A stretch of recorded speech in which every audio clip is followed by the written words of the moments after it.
everybody, you're welcome back again to another one of myself and Linda's chats. We have been invited back again by Meath County Libraries in conjunction with the Healthy Ireland initiative in your library. So thank you so much for all of you for joining us here today, and I hope you enjoy our conversation.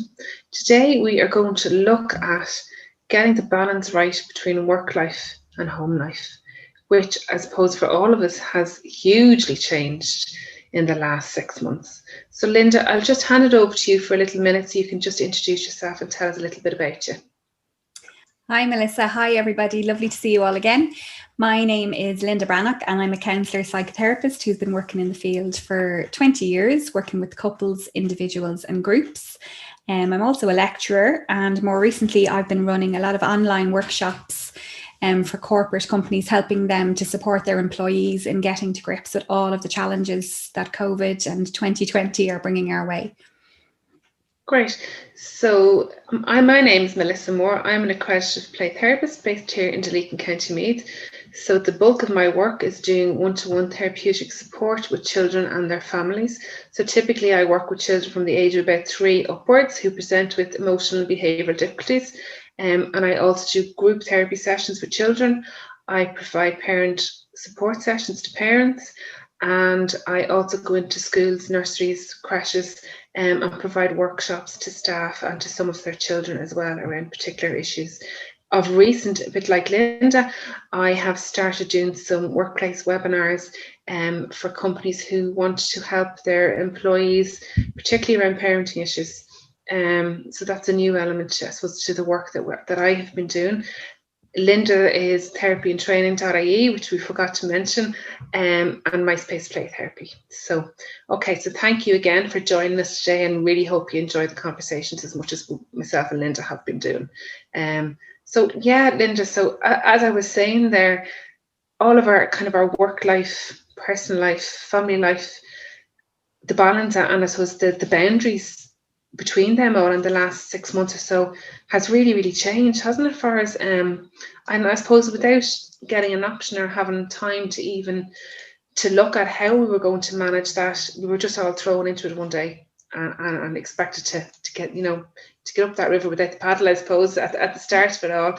And I suppose I'm just wondering, what are you seeing in your practice and generally in life in terms of challenges? I know, I suppose, certainly some of the challenges that have been presented to me as a mum and a parent, but also I'm seeing, I suppose, in my consults with parents and my work with children is, I suppose, the actual boundary between working from home and family life or personal life. Do you know, where is the cutting point? And, you know, a lot of people aren't closing the laptops down at 5 o'clock or 6 o'clock and turning the phones off.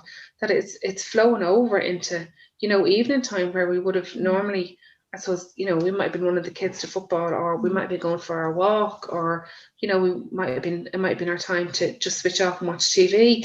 So like even that, there's been a big change, isn't there? And it's almost nearly, I suppose, certainly at the beginning, I would have found that the people, because people were working at home, they were nearly putting extra pressure on themselves and increasing their expectation of the volume of work that they can get done because, you know, we're at home.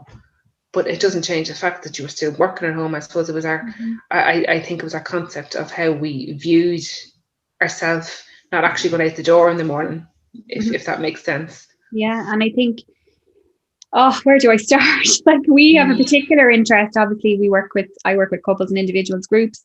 You work with parents and their children.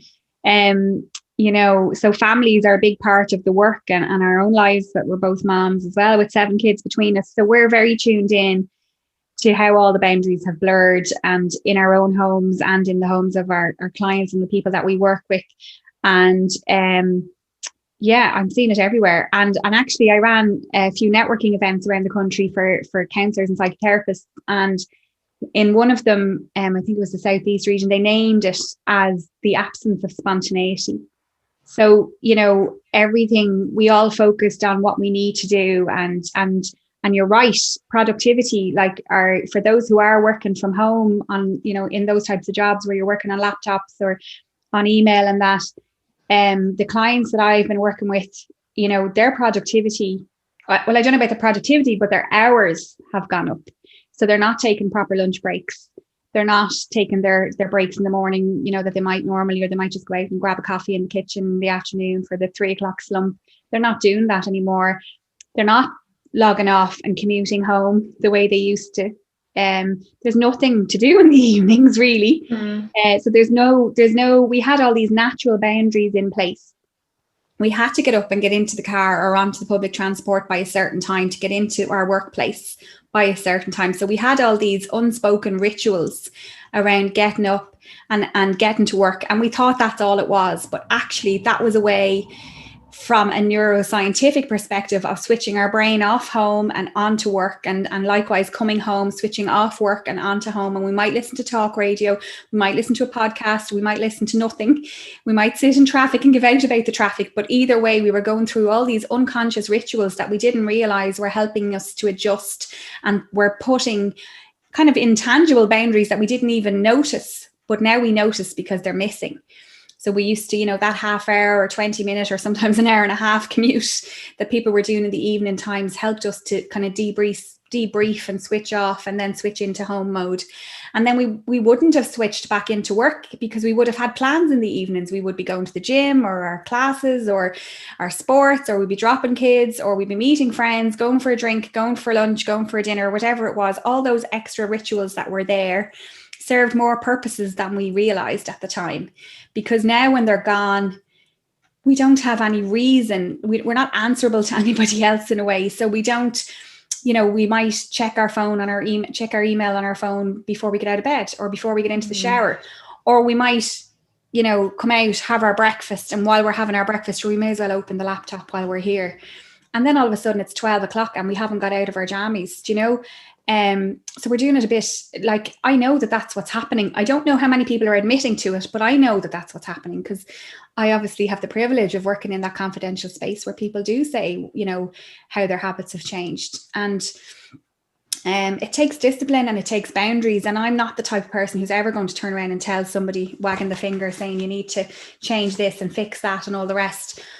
But I do think we need to be aware of the boundaries that are missing, and the spontaneity that's gone, and the discipline and the rituals. When they're all gone, what are we left with? And, you know, it's worth reflecting on how can we get that life-work balance back?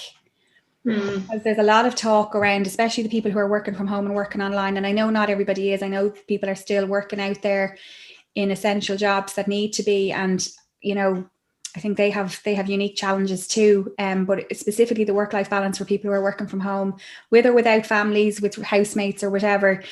It's all of those blurred lines that are there now are hugely challenging. And I think we need to start having that conversation around our self-care around that, because I think there's a lot of risks that go with it as well. Yeah, and I think, to be fair, I think you know, at the start of can't get my words out now. Even the start of the pandemic, February, March kind of time, I suppose none of us thought we'd be still sitting here in 6 months' time doing the same as what we're doing. And I suppose a certain level of that at the beginning was, you know, maybe the office had closed down, or, you know, your whatever way you sold your product and whatever business you were in, maybe that had shut up shop, or maybe, you know, some of you couldn't get the supplies in or whatever. And I suppose, I think for some of the parents that were coming to me and the calls that I was getting, I suppose they were doing things more at 7 and 8 o'clock at night because it was their way of getting finances in. Right. So I suppose they were trying to pay their bills, you know, and keep food on the table.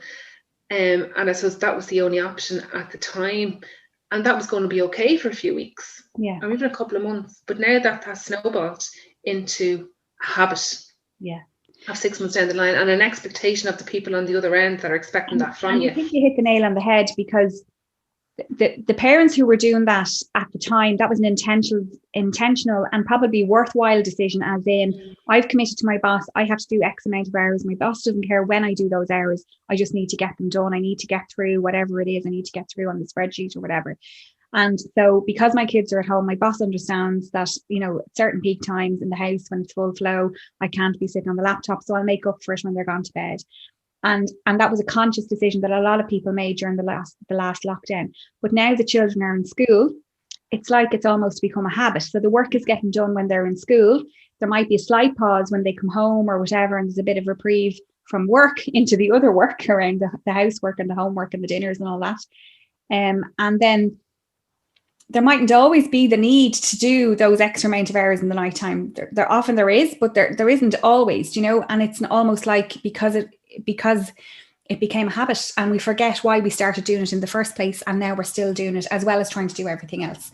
So all that adjustment and change, it's like we're flying by the seat of our pants a lot of the time since the first lockdown, which was only supposed to be for 2 weeks when the schools closed and then everything closed, and it was week by week, and then and now we're in a 6-week one, and it's all that chopping and changing, but we're so focused on the regulations, the guidelines that we need to adhere to around social distancing and safety and 5 kilometers and all that sort of stuff. We're kind of forgetting about, well, what do I need to do better in my own work-life balance? What do I need to do better for my family or for my own quality of life or for my relationships? And we feel very trapped. Like, it's very hard, but also because we're in that kind of survival mode, which we're entitled to be, we're letting things slip. I've seen a lot of people kind of focusing on all the things they can't control, like, why is the government doing this? And God, and it's so hard to make sense of the guidelines sometimes, like one rule for this, another rule for that. And you're trying to get your head around all of that. And we have no control over so much of that. Whereas we're forgetting to actually try and get our head around, okay, well, what can I do differently for me? Because the round peg, the square peg that I used to live by is no longer fitting into the round hole that the restrictions have put in place for me.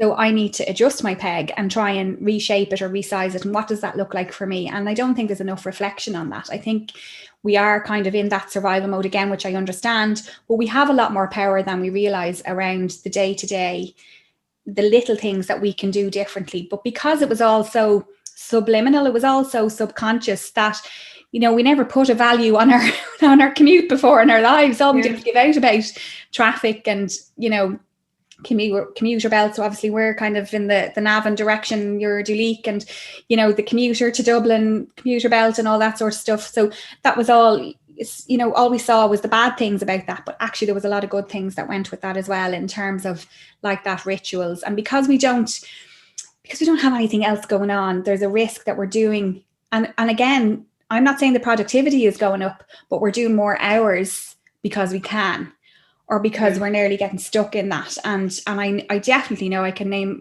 not that I would, but I know of a lot of clients and a lot of even the corporate groups that I've worked with, that has been a theme of the conversation is, sure, I may as well do another half hour, in front of the telly at 9 o'clock.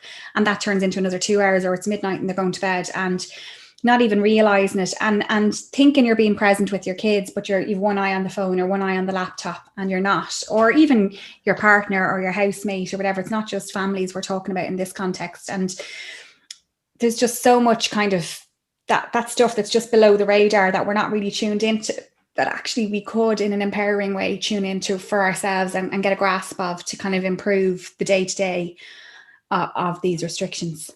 Yeah, and you're dead right. We took these things for granted, and we moaned and we groaned about sitting in the traffic for an hour and coming home. And I suppose, and me too, like, I never thought of it in the sense of, actually, do you know what? This half hour, this hour in the car is actually giving clear in my head before I walk into the door, and I have to do A, B, or C with the kids or whatever it is.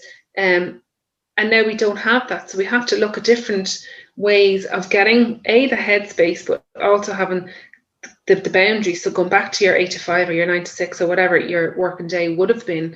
And this is one of the things that I'm hearing, I've heard an awful lot of, just from friends and family and neighbours, is that some of them that would have went out to the office or would have had to leave the house to work before lockdown, is they actually get up and put on their office clothes and leave the house for, they go for a 10-minute walk around the block, whatever. Yeah. And that has been their journey to work. Brilliant. That's genius. And they come back and and it's something so small, but it makes such a difference, because I like, yourself, I know, like at the weekends, if I'm sitting for a couple of hours in my PJs without having, gotten dressed, I still feel exhausted when I'm sitting in pajamas. That's just like a logical thing. There's a scientific basis to that as well, and I can't remember, I don't have it to hand, but I definitely remember reading from a neuroscientific perspective that actually, that ritual of, and I would always be saying, put on the work clothes, get up. You mightn't put on the shoes, but at least put on the work clothes and the bit of makeup or whatever,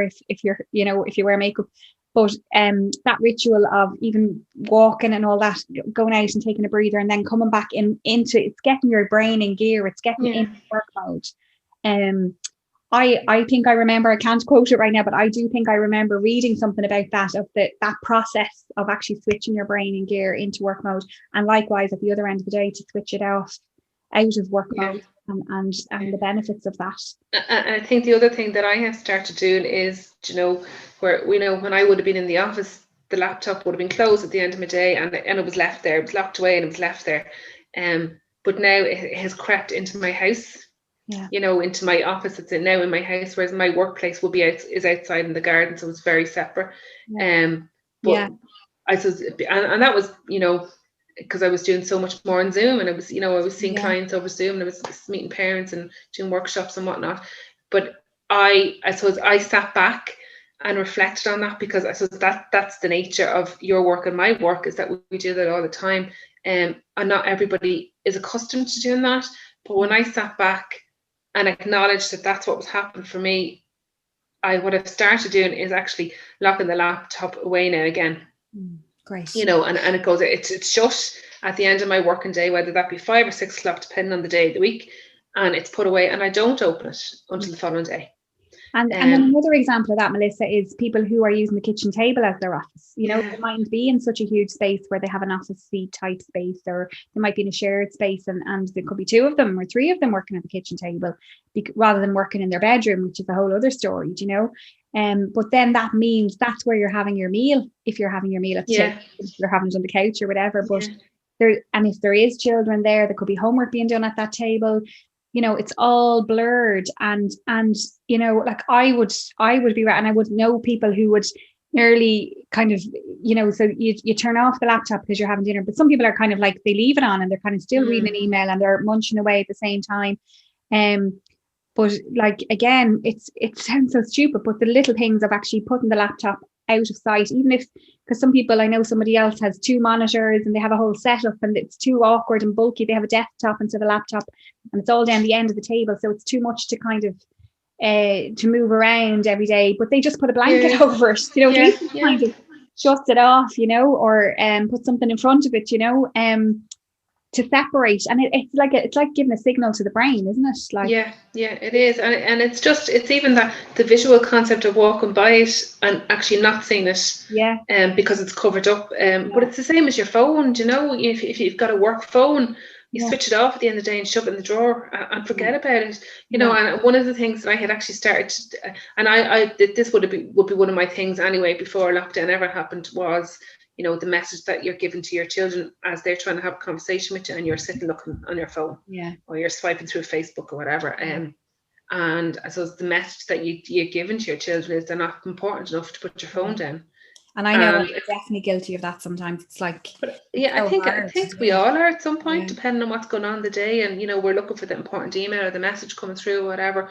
But we forget about the ramifications that has for our connection and our line of communication with our children. So what I had started doing, suggesting to parents, but now I think I had actually started doing it. Some of my friends had been asking me for advice over the summer or whatever, and saying on Monday, start putting your phone away for 15 minutes. So put it away somewhere for 15 minutes, and every day add 2 minutes to that. And by the end of the week, you have it away for 30 or 40 minutes, and the following week it's gone for an hour. And it's about giving you that headspace from your work, but also not even from work, from technology, on a normal day. But it's also giving your kids or your partner or your housemates or whoever it is that you're with the time and the attention that they deserve. And it might be just sitting down having a natter and having, you know, a cup of coffee and how was your day, and, you know, connecting with them. Presence. It's just, isn't it? And it's about opening up those line of communications, whether it's with your children or with your housemate that maybe is going through a struggle that you know nothing about because you've been too busy on your phone. Yeah. You know? Yeah. Absolutely. Yeah. And I was thinking before our conversation today about, you know, what's different. So those couple of things, there's no spontaneity, the lines are blurred for time, and there's no commute, no clear line between work and home. There's nothing to do. Like, we don't have, like, whatever about having something to do that we might have used to have to give out about. We have to drop someone here and we have to, you know, our week evenings are full or whatever. And whether that's because we're caring for children or because we have a busy social life and active kind of, you know, healthy, whatever activities we have every night, they also served that purpose of boundaries as well, of, you know, well, you couldn't concentrate on work when you were at the gym or at your class or bringing the kids somewhere or whatever. So, you know, it served another purpose that I'm really seeing isn't there anymore around that switch off as well. And I suppose one of the things, you know, with all the, you know, the different clubs or gyms now being closed, or the, you know, the football being stopped or whatever it is, that you would have done, or maybe it was a yoga class or whatever. And, you know, certainly for me, you know, it was so easy, you know, when my football stopped happening 2 nights a week, for me to just sit at home and say, oh, saw that, like, you know, I'm just going to sit down and watch Coronation Street or whatever. Yeah. But what I actually did was I'd actually do something else within that area that I should have been at football. So I leave the house and I go for a walk. Most of those 2 nights a week. Yeah. But it makes such a difference just to leave the house and get a bit of fresh air on your face. There's always something else to do at home, isn't there? There's always another dishwasher job or you know, wash to put on or whatever. And but when you were playing football, you weren't there to do all those other things that needed to be done. And no, but I think the important thing to say, Linda, is that it's a very conscious decision that I made for myself, that I wasn't prepared to give up that was me time, that I wasn't prepared to give it. I was going to be really selfish, and you know what, and people say it is selfish to have me time, but it's actually not, because if your headspace is not in the right place and you're not looking after yourself, then you cannot look after anybody else. No. And we've probably used, I think, a million times over that cliche of the oxygen mask on the airplane. So for those who haven't heard it, if you're trying to put the oxygen mask on your child or somebody you're caring for before you put it on yourself, that's no good if you collapse because you've no oxygen and you haven't put it fully on them either. At least if you put it on yourself, you can help fix them or revive them if you need to or whatever. Absolutely. And the other thing on that is just that self-care, self-care equals selfishness is a conscious or constant thing that comes up for me in my work. And the line I would use in response to that is, self-care is not about being selfish or putting yourself first. It's about being as good to yourself as you would be to anybody else. So it's treating yourself equally as well, because a lot of the time we put ourselves last, especially as parents, more so. But well, not more so, because I think that there's a lot of people from all different backgrounds that I meet who aren't good at that, and who you know, have guilt that is associated with selfishness. So I think it's really important to name that. Yeah. There's lots to think about, really, isn't there? Yeah. So I suppose one other thing there around so you've kind of covered the headspace bit and the you know, getting your own me time and self-care time, but that other thing around connection. And it's ironic in this technological age, because I've always been saying, God, what would we have done without Zoom and without, you know, mobiles and all the technology that we have to be able to connect? There's a lot of advantages to it that has been great about you know, this time that the pandemic has hit. However, I feel that people are more disconnected than ever, even though we have these resources available to us. And that thing around connection, I think is really important, that we connect. And I think I definitely said this in the last chat that we had. It's really important that we connect, not just on a little text or on a Snapchat or a WhatsApp or whatever, but actually try and have a conversation with people, because we can't spontaneously see them face to face the way we might have. We can't just call and visit our parents or just, you know, pop over to a friend or meet someone for a coffee or a lunch. But we've got out of the habit of picking up the phone and ringing somebody. We really have.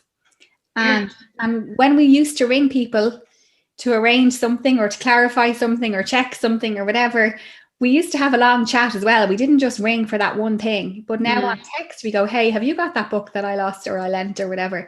And that's the end of it. But if we ring to say, do you have that book? There's a lot more to it. You're not going to go, hi, have you got that book? You're going to go, hi, how are you? And have a chat. And we've kind of lost that habit, haven't we?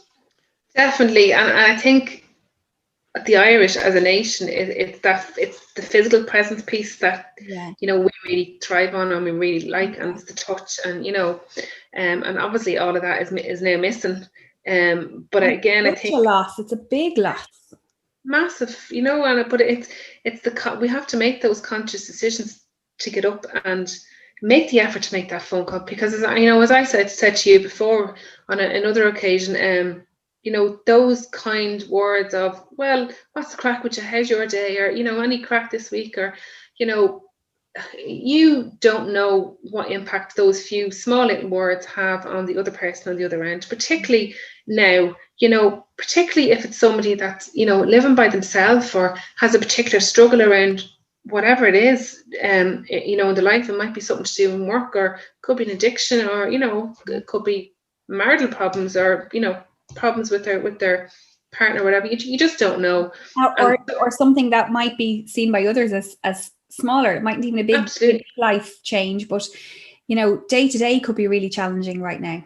And you could be the only person they've actually spoken to that day, and you've no idea the impact that has on somebody's well-being and self-worth. Yeah. Yeah. It's hard. It's really hard. Yeah. And I think we need to acknowledge how hard it is. That whole life-work balance is hard because we're in a global pandemic and this isn't normal. All of these restrictions are not normal. So whatever about, we adapt to the new government whenever it's re-elected, we adapt to the budget, we adapt to, changing schools, changing jobs, moving house, we adapt. But I think we need to remember that this is temporary and we can't stay this way. The adapting that we're doing right now is temporary, and we need to acknowledge the impact of that temporary adapting that's happening, because a lot of the changes we've had to make are not natural for us as humans, to not be able to have physical touch and connection. And, so obviously the theme of this conversation is life-work balance, but, in terms of life and work, connection is so vital with all of that. In order to work together, we have to have relationships. So just firing off a million emails without asking how you are at the beginning, that's not sustainable. It's not going to, I don't know. I don't think it can work on a never ending basis. I think we need to connect, and we need to come up with ways of, we can't replace the gaps. There's a huge loss, and we need to acknowledge that, and we can't replace what's missing, but maybe we could bring back some of, like, that basic one of picking up the phone. Like, I know there's FaceTime and Zoom and all that, but people aren't really comfortable. People are getting a bit sick of that. So just the old-fashioned phone call rather than a text or WhatsApp. And the other thing, like, not everybody is up to date with technology. Like, the old generation, like my mother wouldn't have a notion how to do FaceTime or WhatsApp, or she can't even send a text. Like, and it's funny, like, her phone broke last week, and she's got one of those, the really old style phone, that you dial the digits, or you hit the digits rather than the portable ones. It's a plug-in one, and it broke. And her first instinct was, where am I going to get one of them phones from? They're all those, pickup ones that you walk around the house with. So she, she's set in her ways, and she doesn't understand and doesn't want to understand, WhatsApp and text. That's and stuff. Right. So have to go relearning again at this stage. Yeah, absolutely. Yeah. So look, there's a lot to consider, Linda, and a lot of food for thought there in that chat, as always. I suppose, is there anything that you'd like to say just to sum up?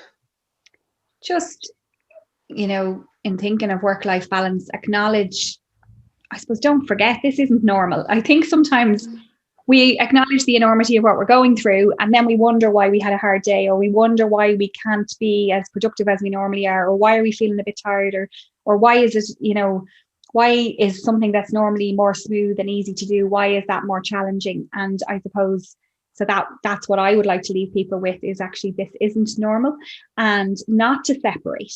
So a thing I've been saying a lot lately is ...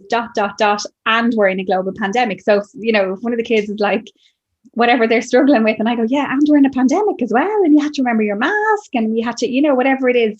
So I would say that I've been saying that to clients, I've been saying it to groups, and we're in a global pandemic. So whatever you're struggling with, if you add in and we're in a global pandemic, like last year, that struggle would have been hard anyway. And then to add in and we're in a pandemic, this time last year, we could never, I would have said, no, we won't, we can't, we won't. No, how could we get through it? And I suppose I'm reminded of Coleman Noctor's words as well around anxiety is, that fear of the unknown. We underestimate our resources, and I can't remember now what it was.